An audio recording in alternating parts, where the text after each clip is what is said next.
Oke, selamat siang menjelang sore karena ini gue bikin hampir jam 3 sore dan ya selamat datang kembali di konten Mikey Ball dan kali ini gue akan membahas beberapa pertandingan yang kemarin sudah selesai dijalankan dan ya diantaranya eh, yang pernah gue bikin previewnya juga itu akan jadi topik utama. Aduh, lampunya ini sekali ya, ganggu juga ya. Oke, baik lagi dan ya gue mau bahas yang pertama, eh MU versus Man City, di mana aduh ampun deh, bener-bener MU kembali menunjukkan bahwa ya mereka hanya ngandelin kualitas individu aja, tok, selesai, cukup sampai situ, nggak ada lagi strategi yang jelas ataupun rencana yang bener-bener kelihatan gitu dari Ole. Ya Ole sendiri pun juga udah ngaku bahwa ya dia untuk segi taktik ya dia sih nggak, bukan apa-apa gitu loh. Ya kelihatan juga kan, inilah hasilnya gitu loh, salah sendiri, siapa suruh gak punya rencana, siapa suruh gak punya strategi gitu loh. Dan kelihatan banget ya City di sisi lain ya bener-bener mendominasi sepanjang pertandingan. Gimana ya, uh, City ini kan ya mainnya apa ya, mainnya lebih ke possession bola gitu loh, ball possession, dimana mereka akan mencoba untuk menguasai jalannya pertandingan semaksimal mungkin sampai lawan apa ya, lawan udah kayak had enough gitu loh, powernya udah nggak ada dan mereka melakukan kesalahan. Disitulah mereka akan langsung melancarkan serangan dan itu yang terjadi pas lawan United kemarin di Old Trafford. Apa ya, kalau gue bilang lini belakang bener-bener kembali lagi lawan City, gak jelas sama sekali, komunikasinya kacau tuh, udah balau setengah hidup. Bener deh, gue gak habis pikir sih, maksudnya gue bener-bener MU ini bener-bener hancur banget lah, bener-bener kali ini permainannya. Dari sisi pertahanan ya gue udah bilang kacau balau, hancur berantakan lah pokoknya. Ya kembali lagi ya, Ronaldo sama Bruno doang yang diandelin gitu loh. Bahkan di video-video gue ya, ketika gue ngomongin MU, kalau Bruno Fernandes either nih, Bruno Fernandes atau Ronaldo gak jalan, yang lain pasti gak ikut juga jalan. Dan itu kembali lagi terjadi, Bruno gak jelas mainnya sama sekali di pertandingan itu, gak kelihatan. Ya udah akhirnya Ronaldo ya kayak ngalor ngidul aja, cuman ya ngiter-ngiterin lapangan aja gitu. Bener deh asli. Dan apa ya, kalau gue bilang skema serangan yang MU lakukan itu juga gak ada apa ya, gak ada sistemnya gitu loh, maksud gue gak terencana gitu loh sama sih, bener-bener asal-asalan lah pokoknya. Kayak AWB ya, AWB kalau one on one oke lah, kalau untuk bisa apa ya, bisa ngecover satu pemain gitu loh. Ya tadi gue bilang one on one defense itu ya bagus, tapi kalau udah mainnya area kayak yang dilakuin sama City, yes, AWB gak bisa apa-apa juga gitu loh. AWB ya udah mati gaya aja gitu loh. Dan Luke Shaw lagi gitu loh. Luke Shaw asli di sini di pertandingan ini ya, maksud gue ya, di pertandingan kemarin lawan City itu jelek banget, bener-bener kualitasnya bener-bener gak muncul sama sekali. Bahkan kalau gue bilang sepanjang musim ini Luke Shaw ini jelek banget mainnya, bener-bener di bawah standarnya lah, bener-bener gak kelihatan aja gitu loh kualitas terbaiknya Luke Shaw di bawah oleh yang tahun musim ini ya. Bener-bener pergerakannya dia pas menyerang juga itu gak jelas sama sekali gitu loh. Dan praktis ya ketergantungan cuma sama Ronaldo doang gitu loh, padahal Ronaldo gak bisa apa-apa juga gitu loh. Tapi dipaksa-paksa terus, ya udah akhirnya uh, apa ya, nggak ada yang benar-benar jadi gol gitu loh, nggak ada hasilnya gitu loh. Terus juga kayak Eric Bailly itu, aduh ampun, Eric Bailly itu, aduh ampun deh, bener-bener gue ngelihat ini pemain sih udah agak selesai sih kalau gue bilang, karena ya bener-bener bukan dia yang ada di masa jayanya gitu. Maksudnya gue cara dia defense juga sekarang, dan apa ya, kerjasamanya dengan pemain belakang lain juga ya udah nggak kelihatan juga gitu loh. Emang kacau banget mainnya, ini apa ya, kalau gue bilang cenderung individualis lah MU ini. Dan ya syukurin, udah gitu aja sih gue. Ya gue sih nggak tahu ya, kalau misalnya kayak fans Cardus masih mau membela diri, gue juga nggak ngerti lagi dah gue bener-bener. Tapi yang jelas ya, this, it is what it is gitu loh, and that's the reality that you should face. Kalau gue bilang buat fans-fans MU yang masih nganggep ya MU tetap tim terbaik, go to the mirror, okay, and watch yourself. Ya, you piece off. Aduh, nggak deh, gue nggak mau berkata kasar gue, tapi ya kadang nggak tahan juga. Tapi ya udahlah, kita ke next match ya. RB Leipzig versus Dortmund.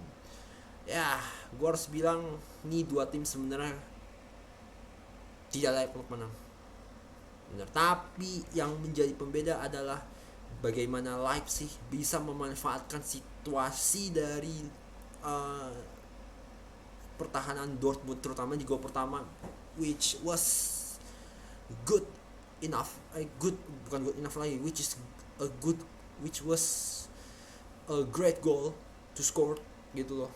Benar-benar ini skemanya bagus sih dari Leipzig di babak pertama, karena kelemahan Dortmund selama ini adalah transisi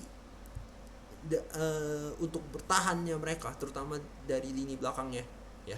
Itu lambatnya setengah mampus, itu bener-bener gue nggak ngerti lagi. Dan ya apa ya, mereka sebenarnya gue sih ngeliat intensinya mau offside trap gitu, tapi offside trapnya juga aduh jelek banget eksekusinya. Dan ya gol pertama murni emang onside itu, karena apa ya, kecerdasan si Bozola itu benar-benar harus apa ya, harus gue apresiasi banget sih, karena dia bergerak untuk narik Pongracic masuk ke dalam, sehingga si siapa ya kalau nggak salah ya, si Gvardiol kalau nggak salah ya, bisa kasih long pass ke Nkunku, akhirnya bisa langsung jebolin gawangnya Dortmund. Ya itu juga ada tambahan kesalahan dari si Gobel sih, kenapa lu maksain diri untuk maju gitu loh, di saat ya lu udah situasinya sebelum gol itu cuman udah tinggal satu lawan satu doang gitu. Dan Kuku ini kan emang apa ya, pemain yang ngandelin speed gitu loh. Ya udah akhirnya gol 1-0 untuk Leipzig, karena murni proses dari golnya yang menurut untuk gua apa ya, bagus dalam sisi eksekusi gitu loh. Dimana Pongracic, yang tadi gue bilang, Pongracic ketarik bener-bener dengan gampangnya, ketarik sama pergerakannya Szoboszlai, sehingga offside trapnya bener-bener gagal. Itu murni kesalahan dari movementnya si Pongracic sih kalau gue bilang gitu. Sebenarnya lini untuk pemain belakang yang lain itu sebenarnya udah oke, cuman gara-gara Pongracic ini yang mana mainnya jelek banget sepanjang pertandingan dan live diganti sih kemarin sama Marco Rose, ya itulah berakibat gol untuk Leipzig. Dan dari segi permainan Dortmund ini, aduh ampun deh, berkali-kali kalau lu lihat ya, ini kayak cuman apa ya, gue bilang alur serangannya Dortmund itu cuman kayak dispenser rusak kalau gue bilang. Lebih udah apa ya, istilah barunya gue sih, bukan tangki air lagi, dispenser rusak gitu. Gimana ya, airnya nih ibarat Marco Reus nih, yang apa, apa yang biasanya jadi apa ya, mastermind untuk playmakingnya Dortmund gitu. Tapi kan selama ini yang gue lihat, Dortmund hanya mengandalkan Haaland untuk masalah mencetak gol gitu loh. Maksudnya apa ya, banyak apa ya, bertumpuk lah sama Haaland gitu. Fuck sake. Nah ketika Haaland lagi cedera, praktis gak ada striker lain yang bisa nggantiin perannya dia. Dan ya kayak dispenser rusak gitu loh.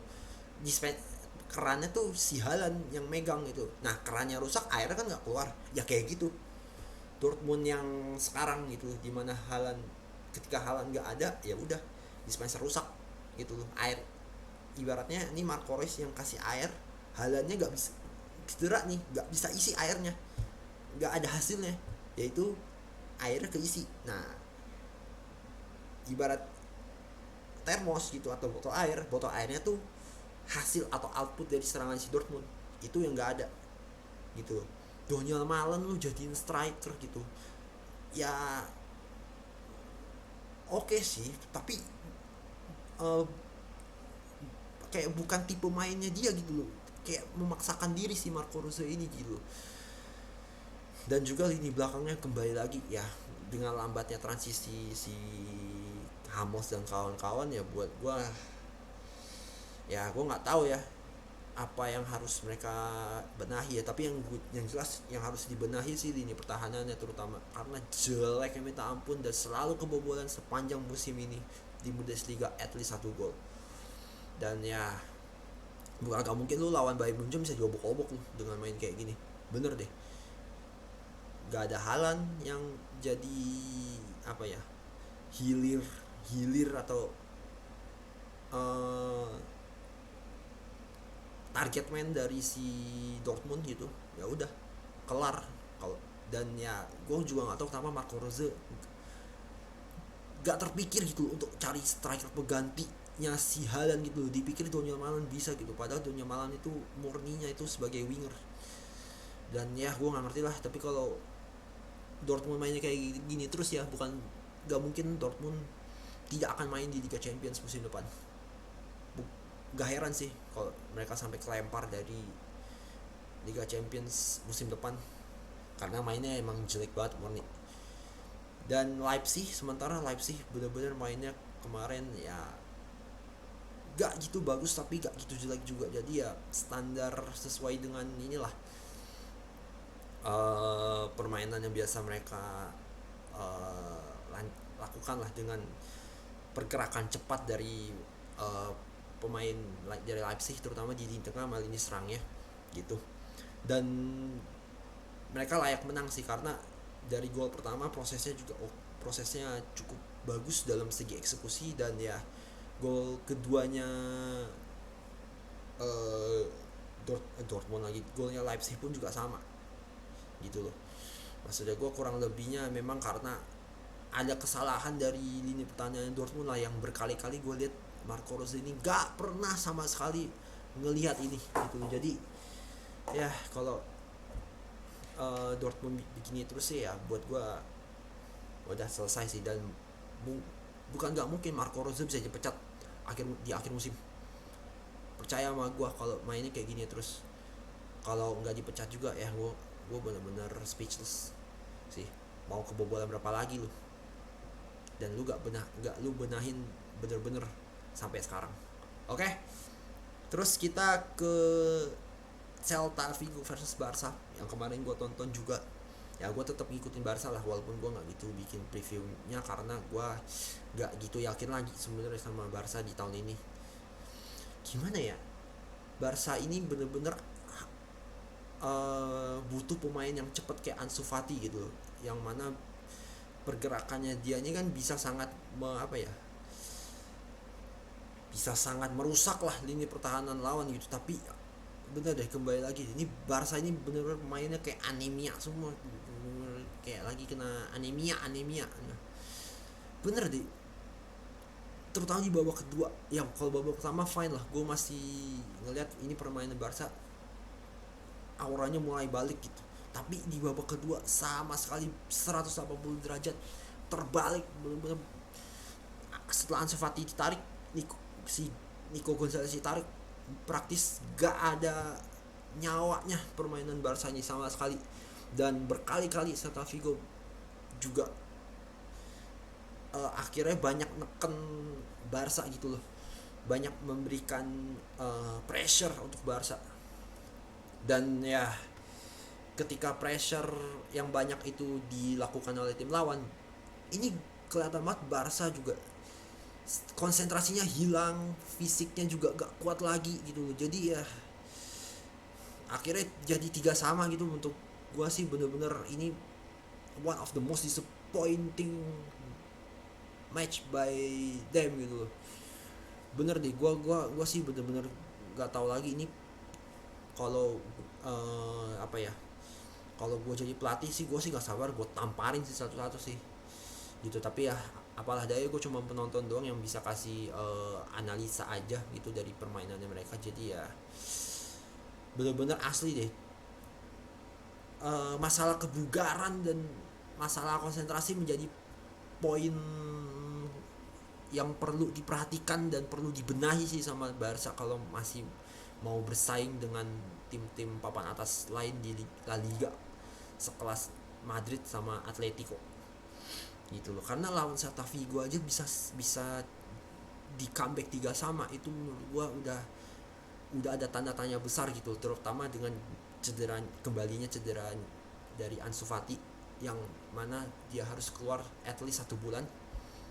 Karena ya gue dapat dari berita yang beredar seputar Barca, dan ya gue nggak tahu si Nico Gonzalez bakal keluar berapa pekan lagi gitu. Dan ya tuh gue sih untuk buat gue musim ini agak selesai buat Barca. Dan ya gue udah bilang see you next year aja dalam hati gue buat Barca, karena emang Barca bener-bener lagi pincang banget dan lagi dalam musim terburuknya lah kalau gue bilang. Ditambah juga dengan Aguero yang menepi 3 bulan, ya memang bukan karena cedera, ya karena kelainan ritme jantung, tapi ya itu juga ngaruh sih ke tim Barca secara garis besar. Dan yang terakhir, ini udah sampai agak 17 menitan, tapi ya ini yang terakhir agak singkat aja. Derby della Madonnina yang walaupun gue masuk di babak kedua untuk nonton, tapi gue lihat kayak cuma 15 menit. Aduh, ini salah satu derby della Madonnina yang paling mengecewakan kalau gue bilang. Bener deh, mainnya cuman fisik sama fisik gitu loh, dan terlalu banyak salah passing, kelihatan banget sama sekali. Ya akhirnya cuman bolak balik kesana kemari, gak jelas arahnya nih, mau Milan mau Inter. Dan ya golnya juga nggak banget lah. Jadi untuk gue pantes sih mereka dapat hasil imbangnya karena murni dari permainan ya. Mereka aduh cuman otot sama otot doang gitu loh. Dan ya kembali lagi kelihatan Inter yang sebenarnya lebih berpeluang menang sebenarnya ya. Permainannya mereka tuh juga inkonsisten dan kelihatan banget pas lawan Milan, dimana ketika mereka ditekan sedikit sama apa ya, pemain, bukan pemain, tim yang lebih ngandelin fisik, selesai. Kayak Inter gak bisa apa-apa juga gitu. Milan pun juga sama, gak bisa memanfaatkan peluang demi peluang yang mereka dapetin. Oke, itu aja mungkin review dari gue tentang matchday yang sudah bergulir weekday weekend kemarin.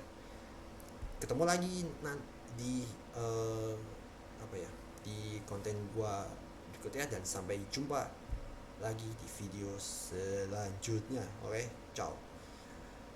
Aduh, gak jelas banget tadi endingnya, ampun. Patah-patah.